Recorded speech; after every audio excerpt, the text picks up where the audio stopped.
I'm incredibly excited to have this incredible panel of 4 brilliant leaders who are real pioneers in this space. They're creating high value, low impact solutions with end of life considerations up front and center. And they're tackling and they're reconsidering industries which basically are associated with waste. And they're redefining that and showing that actually a waste-free world is actually a reality. And it's not something that is impossible. And there's opportunities and growth. And so when we're listening to today, and for the whole of the sessions, we've got this amazing room of incredible people. You're going to be really inspired, I know, by what you hear. And think not just about inspired, but it will spark ideas, different backgrounds, different training, different experiences. And think about how you might connect, what you might be able to do to collaborate with all of them and everyone else in the room. Because we've got a chance to change things for the better. We really do. So let's get on with this journey to a waste-free world. And I'd like to start, first of all, by I'm a huge fan of those aha moments, those light bulb moments, those, oh gosh, I've got something real. Tina, could we start with you? What made this suddenly brought you here? So I'm Tina, founder of Alt Leather, and we make leather out of plants. And we do this because the fashion and textiles industry contributes to around 10% of global emissions each year. And James from Nourish actually painted a really great picture earlier of the climate issues associated with ag, and then the fashion and textiles industry compounds that. But so we offer a low-impact solution to both traditional carbon-intensive traditional leather and petroleum-based plastic leathers. But I'm not a traditional deep tech founder. I've got an advertising background, and so I'm a creative problem solver by trade. And in about 2019, I read about a material being made out of Mexico from cactus, and my fascination about the biomaterial space was piqued, and I did a deep dive into the leather industry and was quite confronted by the destructive nature of it. And so I launched a handbag label out of cactus and apple leathers. And just after I launched, I found out that they're not as sustainable as I had hoped. And so I searched the globe for a sustainable solution that I'd be happy to use on my own brand, couldn't find it, and so took it upon myself to take the plunge to develop it. And thankfully, I now have a really great team of scientists that I work with, including Dr. Tuan Nguyen, who's just over there, who have developed the material. Yeah. Brilliant. Fantastic. Bryn, what about yourself? Yeah, so at Adept Aqua, we put good gases into water and take bad gases out. And by that, I mean good gases are oxygen. And we do that because aquaculture is the fastest growing primary industry in the world. And the speed the fish grow depends on how much oxygen's in the water. So we want to help with that. And we heard earlier this morning about the rising middle class in India and China, and appetite for protein.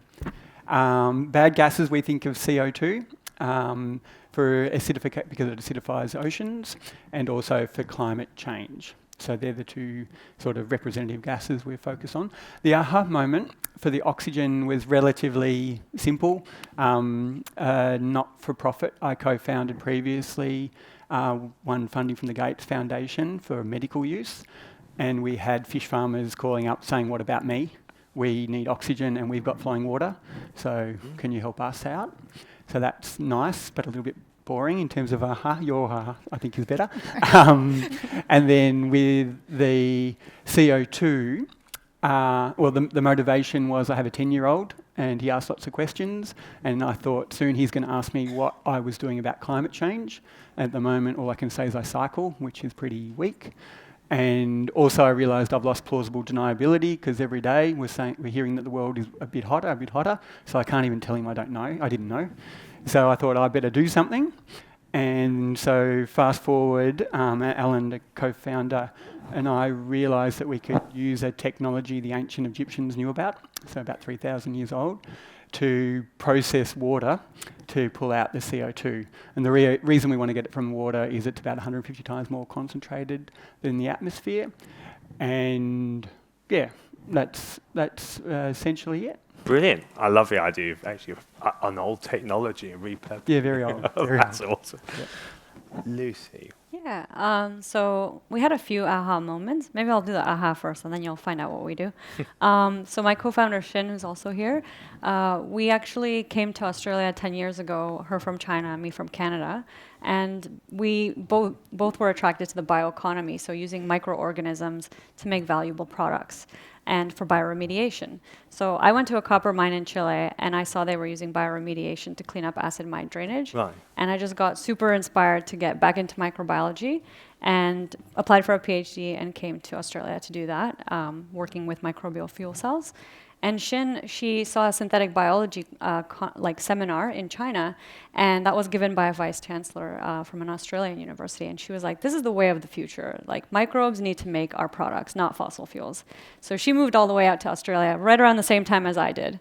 So we fast forward to about 3 years ago, and that's where we finally met. And we worked as researchers together in a lab using microbes to break down plastic. And we got really distracted with these beautiful colors that they were producing.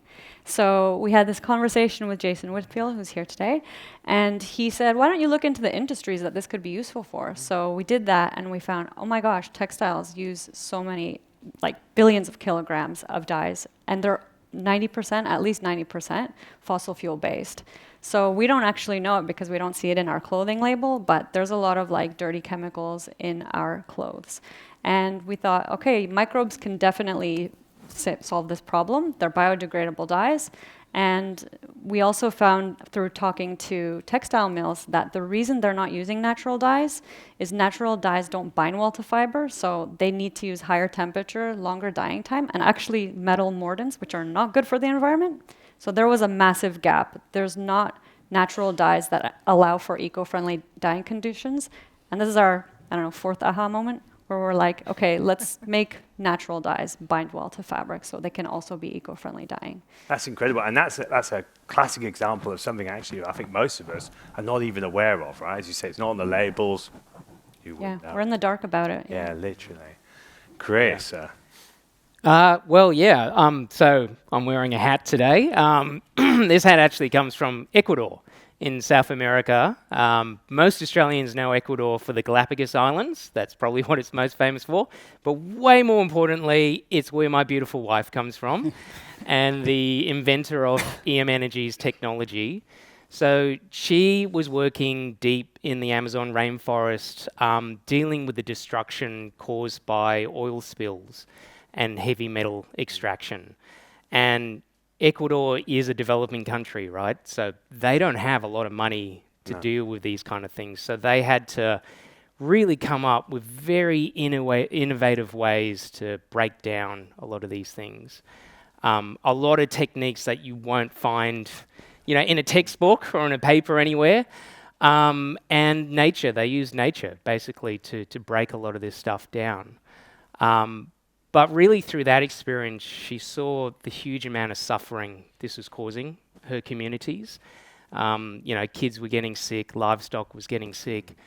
And she set a mission to build the world's first organic-based battery.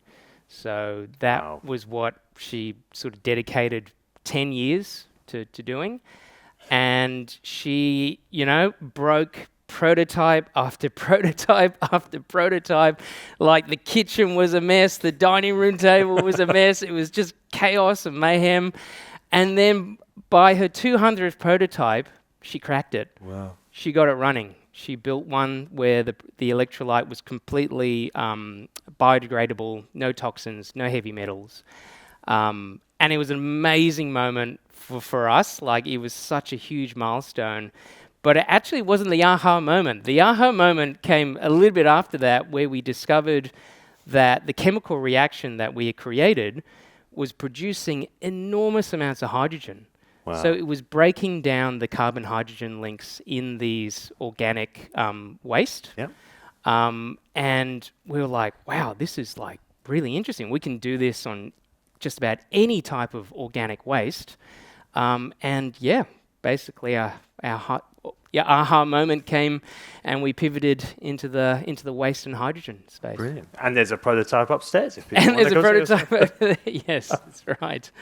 Fantastic. It's a lovely examples of where serendipity comes into it. Often it happens in areas that you're just not looking for, in completely different directions, but also being receptive and listening out for that and seeing it as an opportunity. How many times have we heard that, right? Start in one way and end up somewhere else. Honestly, that's fantastic. Look, you're all talking about waste effectively and making high-value products. And I think really then that lends itself to, well, where are you at now? We've had the aha moment. You've seen a path. We're now here in this amazing room with people. Love to get a sense from you about where things are at now and what you're looking to do now with tackling these global challenges. And maybe I could start with you, Chris, if that's okay. Sure. So I guess for us, both a blessing and a curse, our technology works with just about every organic waste you can think of. It works with food waste. It works with coal waste. Wow. We're in Newcastle, so it works with coal tailings. It works with human waste. So we were like, well, where can we make the most impact in the least amount of time? Where do we start? And as you probably know, and has been talked about here, agriculture, is responsible for over a quarter of the greenhouse gas emissions globally. And it's the sector that's probably one of the hardest to decarbonize. So it's often sort of not really tackled or thought about. And we kind of looked at agriculture and we thought, okay, of all the different types of crops out there, where are the ones that we should go to? And I guess that's where we came across sugarcane. So the sugar that you put in your tea and your coffee. Yeah. Sugarcane produces, as a single crop, produces as much greenhouse gas emissions as the entirety of Australia. About 400 million tonnes. Really? Just from the sugar that goes in your tea and coffee. So we thought, and a lot of that carbon emission is literally, once they've extracted all the syrup from the cane, they just set it on fire because it is the cheapest way to get rid of it. So we thought, well, that's where we need to go. That's where we need to start. So we're working with a customer at the moment in northern Queensland. They're a sugar refinery, and we've got some of the sugarcane bagasse on our table if you want to have a look. And yeah, that's where we're starting. That's incredibly exciting and at scale, right? Which is what we need. Yeah. Fantastic. So that links quite nicely, Bryn, to yourself and some of these Egyptian insights as well. Where were you at? Yeah, so with the oxygen technology, we have a working system, and we need, I was going to say just, a previous co-founder always warned me about the J word, just. We just need to scale it up to a larger system, because we want I'm a scientist, I'm a physicist, so I have to always remind myself that about the real world, and so we really need to impact the revenue and the I hear what you're saying. Yeah. So that's where the oxygen tech is. With the carbon dioxide, we've modelled and simulated, and I've done a few rudimentary tests, but it's not as far along as the the oxygen work. But the Northern Pacific, for example, the Bering Sea, has a lot of carbon dioxide of about 50 metres down, and the Amazon River has 100 million tonnes of CO2 go out a year. And unfortunately, it's now, I think you and your partner might know more about this than me, the Amazon now, unfortunately, is a net emitter of CO2. So that would be the dream, is to try and shift that dial back. Fantastic, honestly, and such a genius idea about using actually water where it concentrates CO2 to actually draw that out. Yeah. It's just a great idea. Absolutely brilliant. Honestly. Tina, where are you at? So we're scaling from lab to pilot at the moment, which is really exciting and scary all at the same time. But we get, as you mentioned, Chris, really excited about turning waste into high-value products. And We tackle waste on it threefold. So we use waste as a resource or an input ingredient into our material, and then we create the higher value material, which is much lower impact than existing options. So in terms of carbon emissions, we use no water at all in our production process, and then we're zero petrochemicals as well. So that's exciting. And then, of course, designing in end of life products too. But in terms of scale and where we want to go, the leather industry is a $500 billion commodity. So it's pretty big. And to sort of put it into context, one of the larger brands will produce around 420 million pairs of shoes, which is a lot of shoes. And if we could supply them with just say 10% of their leather, just one brand, it would equate to around 30 million square metres of our material, which would avoid around 400 million tonnes of carbon every year, which is kind of like planting 8 million hectares of trees every year. So we can make a really big impact with our material, and that's what gets us really excited and why we want to scale as quickly as we possibly can. And you've got some lovely examples you were showing me at the beginning of the day of the material you're making, and it looks incredible. So yeah, thanks. I look forward to hearing more about that. Well done, Twan. Well done. And Lucy, what about yourself? Yeah, so colors everywhere. We can technically color anything and everything, but we are focused on textiles because out of the billions of kilograms of dyes and pigments produced, more than half of that is used in textiles. So we actually did try our dyes in Tina's leather, and it did work pretty well. So that's pretty exciting for us to just work as well with startups. And really the small companies are the ones that are driving the change right from the beginning. But we do understand we want this to be in every department store in all the clothing. So we're working with this innovation fashion platform that works with major global corporates, and they have this thing called a dye stuff library. And they basically are taking our dyes and testing them for ecotoxicity, mutagenicity, making sure that they are not causing any harm when they're disposed of in the environment, which they should not because they're bio-based and biodegradable. And they will then pilot test them in the industry, so in industrial machinery. We are using lab scale dyeing machines. We were first working on my balcony, but that's no longer the case. But they're actually going to be testing this year in Asia in textile dyeing mills, and that will really prove out the utility that our solution is a drop-in solution, so we just want the mills to be able to adopt it as quickly as possible, nothing complicated, no needed extra machinery needed. And as Tina also pilots, scaling to the pilot scale, so we're looking to build a pilot facility next year so that we can scale our chemistry as well. And that's fantastic to hear you're actually working together, right? And that's a sparking the innovation and seeing those other applications. So I suspect you've heard lots of other people speaking today already where maybe you can see connections, which is really great. So I don't think any of us underestimate the scale of a challenge we've got. I mean, with 2 billion tons that we heard about, it's causing $1/3 trillion of US dollars in damages and costs.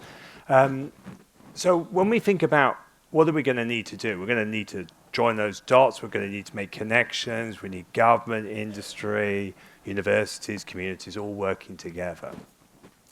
So from your perspective, one of the sort of the levers, maybe it's lots of little things. Maybe it's just one or two of those big levers. Maybe it's regulations. Maybe it's carroty flavored sticks that we need. It's maybe something else. I don't know what they are.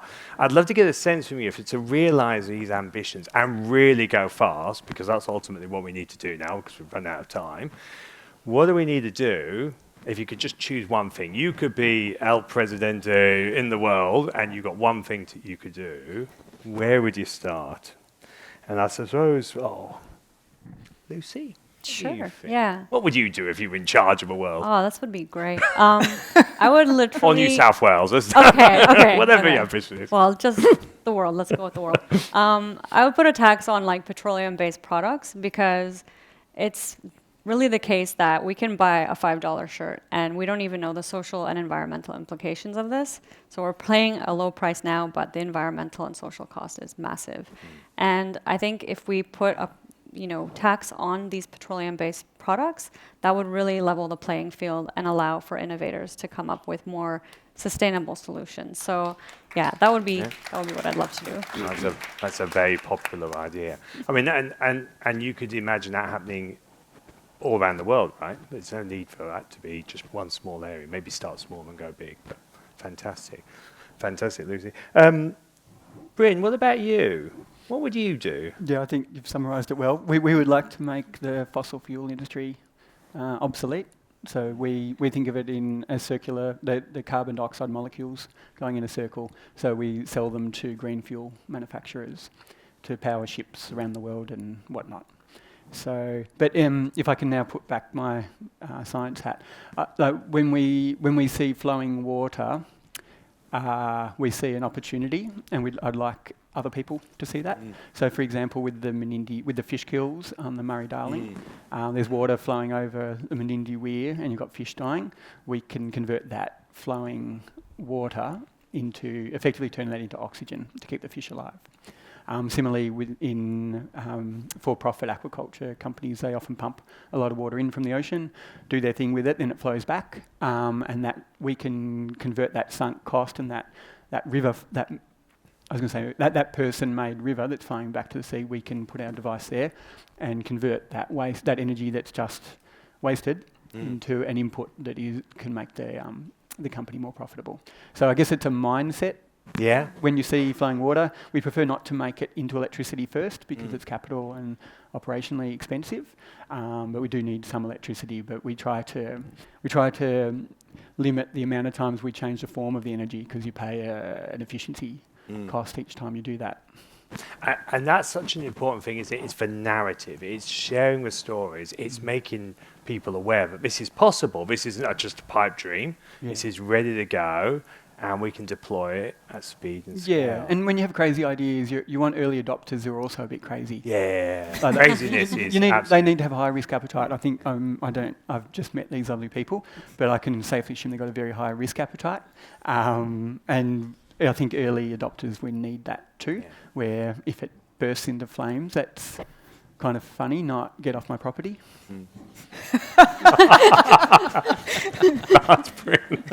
Okay, fair enough. Tina, what about yourself? If you were in charge, what could you do? Yeah, look, I mean, 100% behind what Lucy said as well. I think transparency is really critical for change too. I think so that consumers and everybody can have a really strong understanding about what they're purchasing, and the impact that that's having is critical. And I think some of the policies that have been introduced into Europe are really forcing corporates to clean up their act and really assess their supply chains. And we're actually seeing the benefit of that because it's driving customers to us because they know that change is imminent. So, I think regulation around transparency, and that's like third-party accredited data, would be really helpful, I think.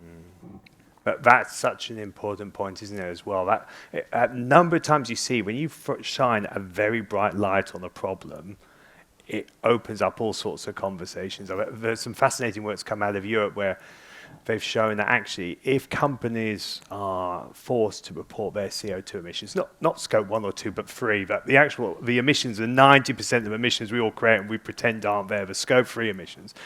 And you start shining a bright light on that, just for simple active reporting, like drops emissions 7% straight away, just because it's out there and it's public, you can't hide. And so it's tremendously important having very honest, real data that everyone agrees with. Don't create your own nonsense and then put it out there. So I think a lot of us can hear that. Chris, what about you? You're in charge of a world. What are you going to do? Well, I like to think about where we are in hydrogen, and hydrogen has obviously been kicked around a lot, politically and all that kind of stuff. But I like to think of it as where kind of like the automobiles were right at the beginning. Like they were originally designed to run on vegetable oil. Yeah. That was what they were originally designed to do. And it was only because they had this abundant black stuff coming out of the ground they decided, maybe we don't know what to do with this black stuff, so maybe we'll just try it in this automobile. And now, how big is the oil and gas industry? It's massive. And I feel like for hydrogen, if we had a really abundant source of hydrogen that basically is derived from waste, right? Yes. Like stuff that would otherwise burn or put in the ground, what would the world look like? What could we do with that? Because hydrogen is the most abundant element in the periodic table.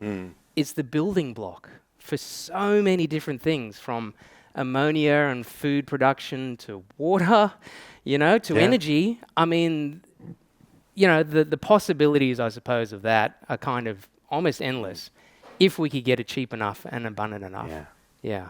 And getting those costs down, it's such an important part of all this, and that's part of all the journey. We can get the regulation, but we get the costs down. And a large part of that as well is the collaboration, the linking with.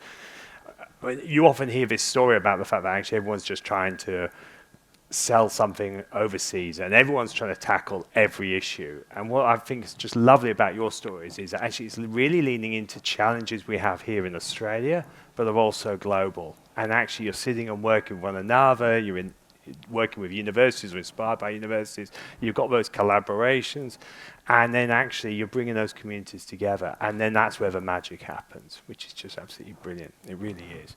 And we're pretty much on time, so I've got one last question. We're actually running well, aren't we? So money, investment, it goes without saying. We all know that. That's exactly a big challenge for all our startups. I remember when we started out with Carboscape, it was a huge challenge, and we've all had that. But we've got this incredible room of people. You're here.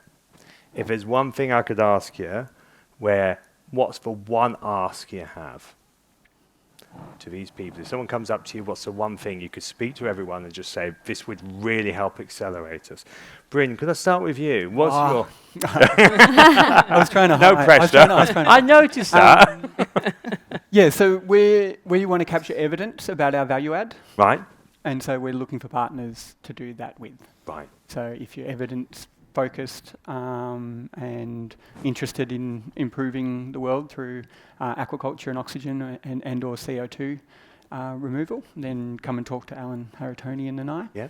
That's what you're looking for. Brilliant. Yeah. Absolutely fantastic. And could Alan put his hand up just so you... there's Alan. Brilliant.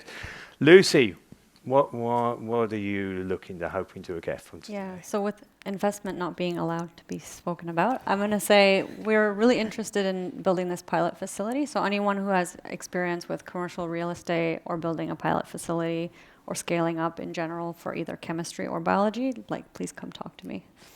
Fantastic. Chris? I guess for us, the major challenge we have is there just aren't enough organic chemists Yeah. here. It's a really niche kind of field. So, we've just hired Kesha from La Trobe University. Yeah. You're not allowed to go anywhere, Kesha. Did you read the small print up here? We just need brilliant people, Yeah. right? The Skills. challenge and the skills. Yeah. And a lot of that actually comes from outside Australia. Yeah. They come to Australia to do their masters or to do a PhD. We got to keep these people here. We do. We do, because they're the people we need for the challenge we have. Yeah, it's not an employment issue, it's a skills issue, right? Yeah. Okay, fantastic.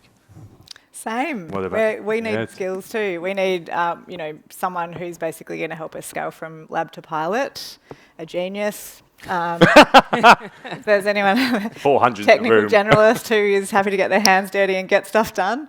So skills for us, and also, if I'm allowed to sneak in a second, industry partners who are willing to take the risk and support innovation. Yep. Fantastic. Well, thank you very much. It's been a fantastic conversation. Thank you. Please join me in thanking the panel. Well done. Brilliant.